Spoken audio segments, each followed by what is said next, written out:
Halo,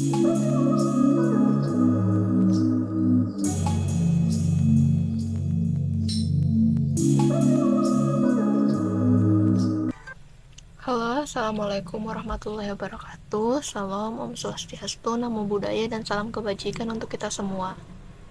Sebelumnya, perkenalkan, saya Rizka Ramadana dengan NIM 2202046020 dari jurusan Ilmu Hubungan Internasional semester 4. Saya saat ini sedang mengambil mata kuliah Environmental Politics di FISIP International Class 2024. Sekarang, saya izin memperkenalkan mengenai narasumber saya. Beliau bernama Bapak Misman, yang merupakan seorang penggiat lingkungan hidup di bidang ekosistem. Beliau juga merupakan founder gerakan memungut sahlai sampah di Sungai Karangmumus, dan juga merupakan founder dari Sekolah Sungai Samarinda. Sekarang, izinkan saya untuk menjelaskan mengenai komunitas yang telah dibangun oleh Bapak Misman. Gerakan memungut sahlai sampah Sungai Karangmumus dibentuk untuk menghilangkan budaya buruk masyarakat yang sering membuang sampah ke sungai. Gerakan memungut sahlai sampah di Sungai Karangmumus atau yang sering juga disebut GMSS SKM didirikan pada tahun 2016 dengan dorongan Persatuan Wartawan Indonesia yang pada saat itu diketuai oleh Bapak Misman. Komunitas ini awalnya mengumpulkan sampah yang mengapung di sungai setiap sore, di Jembatan Gelatik dan Jembatan Kayawanan. Dukungan pun mulai mengalir. Beberapa kelompok masyarakat ikut memungut sampah di sungai. Ada pekerja seni, budayawan, pelajar, hingga mahasiswa. Sejumlah peneliti dari perguruan tinggi Kaltim dan luar daerah juga sering datang. Mereka mengadakan riset di 8 kawasan zona ekologi yang dikelola oleh GMM, GMSS, SKM. Setidaknya sudah ada 40 penelitian dari berbagai disiplin ilmu di komunitas tersebut. GMSS SKM memiliki satu pangkalan pungut di Jalan Abdul Muthalib, Samarinda Kota. Ada pula tempat edukasi bernama Sekolah Sungai Karangmumus di Jalan Muang Ilir, Samarinda Utara. Selain melawan pencemaran dengan memungut sampah, GMSS SKM mengupayakan restorasi lingkungan dengan menanam 10.000 pohon yang terdiri dari 61 spesies.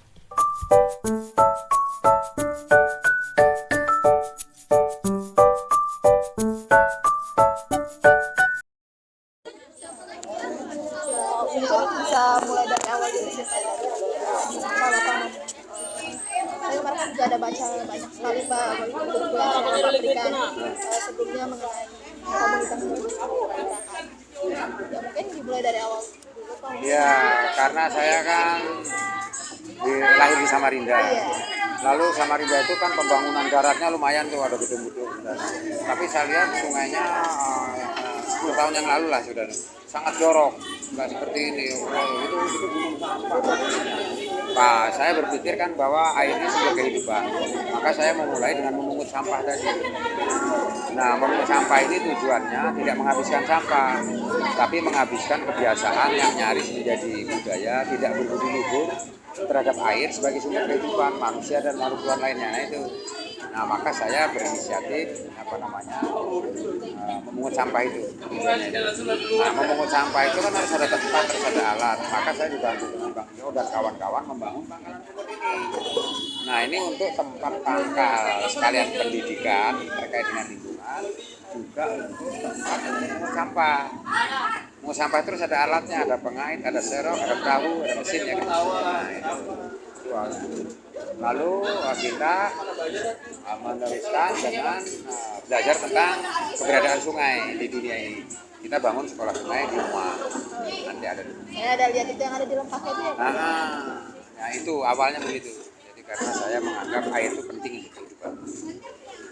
Untuk masyarakat di sekitar sini pada awalnya gimana? Ya, kalau bukan hanya masyarakat sini, waktu itu kan saya ekspor ke medsos waktu itu, Facebook ya, masih populernya Facebook 10 tahun yang lalu. Ya, dianggap nggak rasional aja, yang buang sampah ribuan, yang sepertinya masih. Tapi saya terus saja. Responnya gitu. Ya memang secara umum waktu itu pemerintah dan masyarakat tidak terlalu peduli terhadap keberadaan. Kalau sekarang pemerintah udah. Ya itu. Ya kalau untuk tempat pendapat sendiri Kak, kalau kan saya lumayan banyak membaca nih Pak untuk saat ini upaya pemerintah dalam menanggapi ini relokasi tentang kebijakan tersebut gimana? Ya bagus saja, relokasi kan dalam arti membebaskan ruang sungai. Bagus saja itu. Nah, artinya tindakan yang tepat itu untuk relokasi lingkungan itu asal masyarakatnya dipindahkan ke tempat yang lebih layak. Ya memang harus dilakukan pemerintah itu. Nah kalau pemerintah kan punya konsep sendiri dalam membangun sungai. Gitu. Kalau untuk hambatan terbesar Pak selama Bapak melakukan gerakan ini? Ya karena ini kegiatan sosial dan tidak menghasilkan uang, hambatan terbesar itu memang banyak yang datang pergi aja, ndak rutin, karena ya harus kita maklumi, mereka kan perlu makan dari kerja, kalau ada waktu datang. Nah seperti mahasiswa hari ini bantu, nanti kan dia sibuk ngurusi kuliahnya, gitu aja. Kalau dari IAIN ini, dari UNMO juga banyak. Ya kemarin saya ada lihat juga, kebetulan bukan di kelas saya tapi di kelas teman saya yang di HI juga kemarin ada. Oh iya, dia mau sampah sama Ibu Rini bisa. Ya, jadi itu. Ya, berarti untuk saat ini Pak kegiatan komunitas ini saat ini tidak berbayar ya Pak untuk pengelolaannya? Tidak berbayar, ini kan sosial murni. Jadi kegiatan JMSS itu memang tidak menggantungkan diri, prinsipnya tidak menggantungkan diri dengan siapapun, tetapi selalu kerjasama dengan siapapun. Jadi kalau tidak ada yang datang ya kami lakukan semampunya, berapa tenaga, 1-2 orang terus melakukan kegiatan apapun terkait dengan merawat sungai, menanam pohon gitu kan. Nah, nanti kalau datang kayak gini nih tadi mau sampah rame-rame ya gitu. Jadi kita enggak. Saya kira itu. Ya untuk saat ini Bapak untuk memperlihatkan misalkan di pemerintahan itu diajak gitu Pak untuk membangun kebijakan yang bagus gitu loh untuk. Oh ya, biasanya kalau pemerintah itu sudah akan terkait dengan lingkungan itu dia punya tim sendiri, bahkan kalau pemerintah kota itu punya dari Yukla kan. Itu organisasi lingkungan yang ada profesional di dunia itu yang dibayar Pak Andi Hari. Itu yang mendesain kota iklim Samarinda itu. Saya kebetulan hanya salah satu narasumber saja di lapangan, tapi nggak dilibatkan langsung untuk menggarap kerjaan itu atau proyek itu atau desain itu. Paling dimintain narasumber. Berarti untuk saat ini kesadaran dari pemerintah Samarinda juga besar ya Pak untuk. Sekarang kalau mau tidak mau sekarang bukan hanya pemerintah kota, hampir seluruh pemerintah kan sekarang itu yang dibicarakan kan masalah lingkungan. Jadi mau tidak mau mereka kalau pemerintah harus punya konsep real ya. Ini mau diarahkan kemana kota ini? Biasanya itu green city atau jungle city atau forest city gitu kayak IKN kan katanya. Biasanya diarahkan gitu. Tetap menjaga lingkungan. Tergantung konsep yang itu. Terus sekarang ini kota kadang-kala ada kota ini ramah lingkungan, kota panen hujan, kota itu ada program semua di pemerintah. Saya nggak mengikuti pemerintah kota Samarinda mau mendesain kota ini menjadi kota apa. Hari itu kalau nggak salah secara makro kota Samarinda itu kan kota jasa tapi yang ramah lingkungan. Itu dia mendesain itu. Tapi untuk saat ini komunitas GMMC ini saat berfokusnya di wilayah. Kalau ini sebenarnya kalau untuk Pangkalan Pungut dan Sekolah Sungai itu sebagai demplot atau contoh atau model. Jadi kalau mau merawat sungai di seluruh dunia itu seperti kami ini, tapi tergantung juga ciri spesifik sungainya karena sungai itu setiap daerah punya karakter berbeda-beda. Kalau untuk Karangpungut ya ini harus jaga ekosistemnya, jaga sampahnya. Tapi sungai-sungai di Pulau Jawa lain lagi persoalannya karena di sana kan curam. Nah sungai itu kan secara umum ada yang lurus, straight gitu, ada yang bercabang, bradle, ada yang meandering berkelok. Nah sungai itu sungai Karangpungut ini berkelok. Jadi itu topografi sebenarnya sungai itu nggak boleh diganggu. Gitu. Tapi tergantung pengetahuan pemerintah program pembangunan terhadap sungai itu gimana ya. Kalau saya tetap menyuarakan bahwa ini kalau bahasa awamnya itu dijaga alaminya. Tapi kalau bahasa yang keren biasanya itu dijaga adab ekologi ekosistem. Jadi, Tapi untuk sekarang menurut Bapak kehadiran komunitas-komunitas ini udah banyak nggak sih Pak di Samarinda? Karena kan saya kebetulan saya kan berasal di Seberang nih Pak, di lumayan di wilayah saya tuh di daerah pinggir Sungai Makam itu lumayan banyak juga nih Pak Samarinda. Sampai saat ini masih belum ada gitu loh Pak komunitas dari masyarakat sendiri yang berfokus untuk ngambil sungainya secara mandiri gitu. Ya saya ini kan cuma model contoh ya satu dua. Saya pernah membentuk di Samarinda ini ada namanya komunitas peduli sungai. Saya kerjasama dengan BWS ya Badan Jaga Sungai itu membentuk 18 komunitas peduli sungai. Nah, cuma karena dia non profit tentu kan di sela-sela kehidupannya dia ada yang mahasiswa, ada yang bekerja, ada yang punya ini kan ada yang kerja. Kecuali itu 18 komunitas sungai yang saya bentuk itu ada profit, ada penghasilan yang bisa menghidupi mereka, saya yakin mereka bertahan. Kalau enggak ya datang pergi aja. Jadi yang jelas kalau untuk perbuatan sosial dimanapun di dunia ini, apabila itu tidak ada insentif yang memadai untuk kehidupannya, ya itu cenderung akan buyar. Tidak usah. Kalau di Eropa kenapa bertahan? Di sana kelihatannya ada dana khusus untuk itu yang bisa diperoleh dan cukup untuk kehidupan. Bahkan teman saya yang di Amerika, yang di California mengatakan kalau seperti Mas Wisman ini ada di Belanda atau di California itu sudah ditanya sama pemerintah karena real dan perbuatannya. Punya rumah belum, punya mobil belum, punya penghasilan belum, dan itu biasanya sudah dijamin asal memang secara rekam jejaknya dan terbukti real dia memang kerja sosial lingkungannya itu terbukti. Kalau ditanya ada buktinya itu gitu, bahkan ada yang ngomong gitu.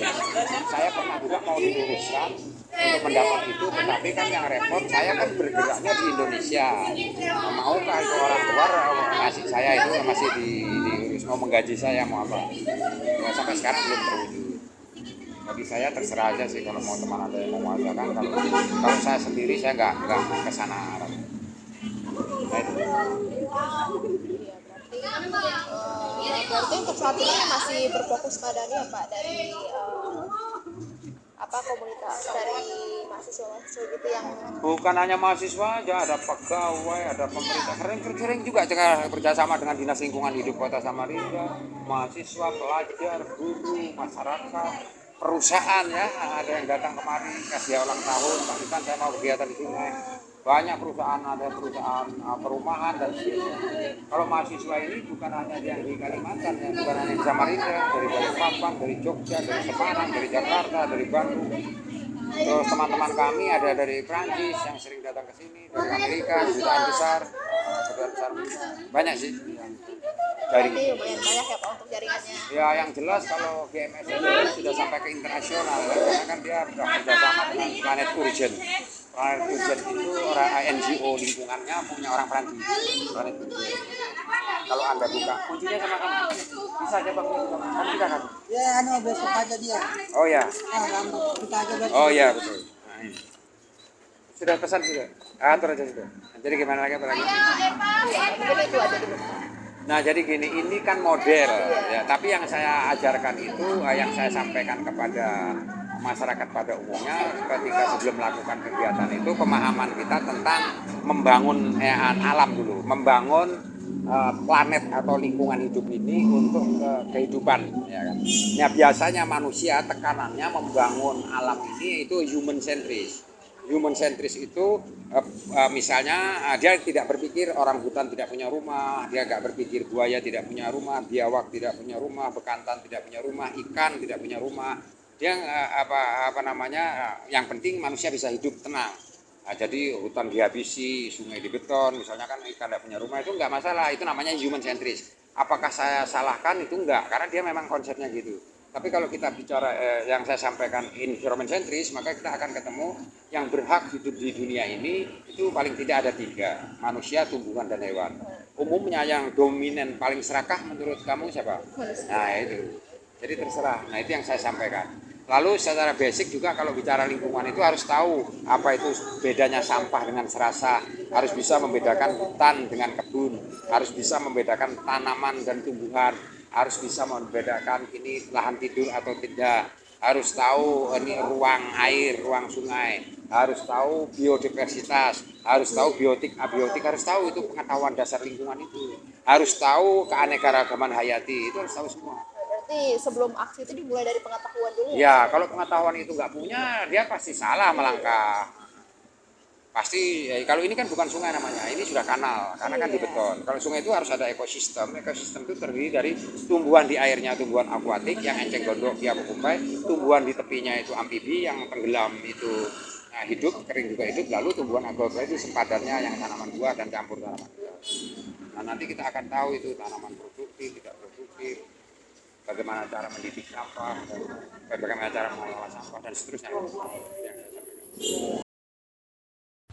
Sekarang kita akan melanjutkan dengan sesi wawancara kedua, dengan narasumber yang baru. Beliau merupakan seorang warga lokal di daerah sekitaran Karangmumus dan juga merupakan mahasiswa hubungan internasional yang kemarin sempat melakukan kuliah lapangan bersama dengan gerakan memungut selai sampah di Sungai Karangmumus. Assalamualaikum warahmatullahi wabarakatuh. Perkenalkan, nama saya Yesaulia Aprilian, mahasiswa hubungan internasional dari Universitas Mula Warman. Iya. Waalaikumsalam Yesat. Sekali lagi terima kasih telah bersedia untuk menjadi narasumber saya. Mungkin saya ajukan pertanyaan pertama dulu. Menurut Anda sebagai warga lokal Karangmumus, bagaimana kondisi Sungai Karangmumus saat ini? Untuk kondisi Sungai Karangmumus sendiri, sekarang udah jarang ya kelihatan sampah.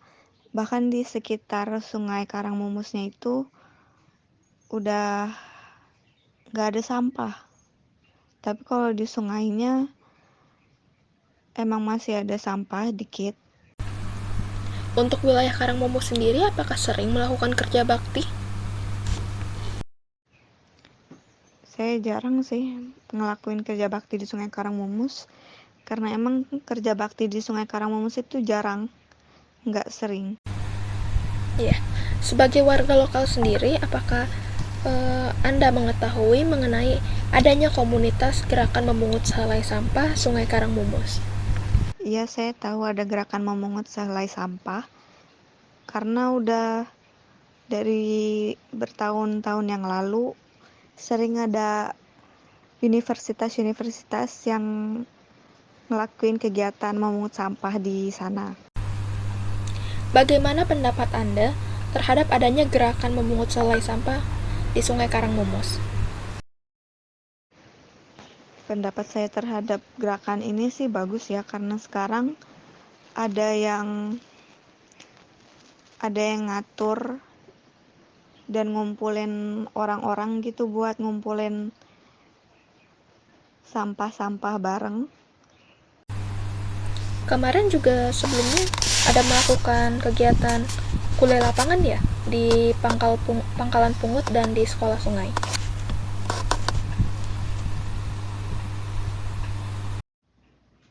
Iya, sebelumnya pernah.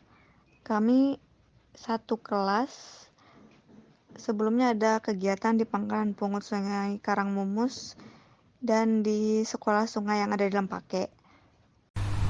Kalau boleh tahu apa saja sih yang dilakukan selama melakukan kegiatan kuliah lapangan di Sekolah Sungai dan di Pangkalan Pungut? Untuk kegiatan yang dilakukan di Pangkalan Pungut Sungai Karangmumus kemarin, kami ada yang memungut sampah di sekitar Sungai Karangmumus. Terus ada juga yang memungut sampah naik ke tinting di sungai. Untuk di sekolah sungai, kami berjalan-jalan di sekitar pohon dan memungut sampah plastik yang ada di sekitar pohon tersebut. Setelah melakukan kegiatan di Pangkalan Pungut dan Sekolah Sungai, menurut Anda, mengapa mahasiswa atau akademisi sangat penting untuk melakukan seperti itu? Menurut saya, kegiatan seperti itu sangat penting untuk dilakukan karena sebagai mahasiswa, kegiatan tersebut dapat meningkatkan kesadaran mahasiswa untuk memahami pentingnya lingkungan. Jadi kita dapat memahami dampak negatif atau dampak positif dari kegiatan yang kita lakukan terhadap lingkungan. Kegiatan seperti itu juga pastinya akan membantu melestarikan lingkungan dan